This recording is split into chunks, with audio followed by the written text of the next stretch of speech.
Hey guys, and welcome back to another DIY video. Today's one is super simple and super quick. This project you'll just need some fabric, maybe about 0.5 metre to 1 metre, shorts that fit you that we can trace from, a measuring tape, fabric scissors, some chalk to trace around our pattern, and some elastic for the waist. And I forgot to include as well, but we'll also need an invisible zip. So we're going to trace the back of the shorts first and make the back pattern.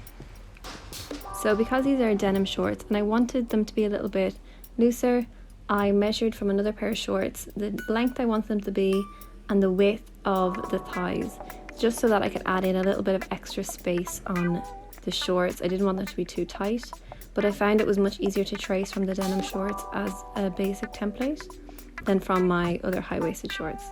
So I just added a seam allowance around the whole piece as well. I made sure to mark a higher waist as well because we want these to be a little bit more high-waisted than denim shorts would be. Don't forget we're also including a waistband in this pattern, so it'll be folding down about 2 inches. So we want to have an extra 2 inches at the top as well. These out with the seam allowance included, the extra 2 inches at the top. And because I trace this one so close to the side, I'm just going to divide them right along the fold line. So we have our 2 back pieces.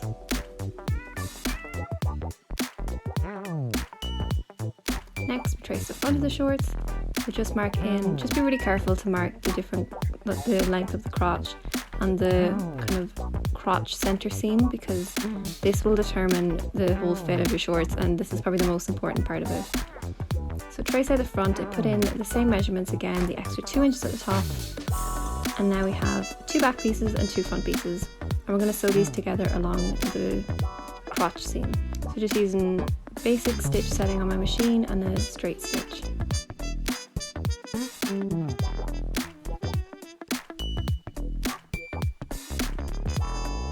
Then we're going to join the back and front together along the crotch, so that really short seam in the middle, kind of the inseam, I guess.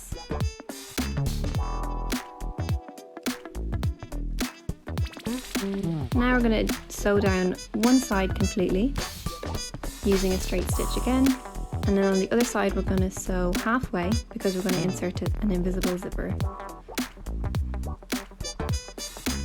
So you want to get your elastic and measure to that the elastic meets at the side seam and doesn't overlap, and that there's a slight stretch in it as well. So we're going to attach it to one end of the shorts and then the other end, and we're going to stretch it evenly throughout at the different seam points. So we're just going to stitch across this with a straight stitch, just pulling the elastic taut as we go, and this will just create our elasticated waistband. So I stitched it on once and then I folded it in and I stitched it again so that the elastic was hidden completely inside. Now to close up the shorts, we're going to put in an invisible zip. I didn't have one that was short enough, but I had one that kind of matched in colour and it was just extra long, so I was able to trim this to the length that I needed it. I just put a little bit of a stitch at the very end just so that if I unzipped it at any point it wouldn't pass that point. This just kind of secures it. So using an invisible zipper foot, I'm going to put this into the side seam. So invisible zipper foots, highly recommend. I don't know how anyone does invisible zips without them, or if they do, they definitely shouldn't. After I've sewn in the zip, I'm just going to go down that side seam with a zigzag stitch just to make sure all the threads are encased so that they're not catching in the zip. And then I just repeated this on every internal seam on the shorts because the fabric was fraying a lot. You can use an overlocker or a serger as well to finish this way. And then finally I just hemmed the shorts, just turned up a little cuff on the inside of about 1 inch, and then they're done. So these were super simple to make. I think they might have only taken me about an hour. If I was to do them again, I might put in a little pocket and I might actually just make them so that they didn't need a zip at all.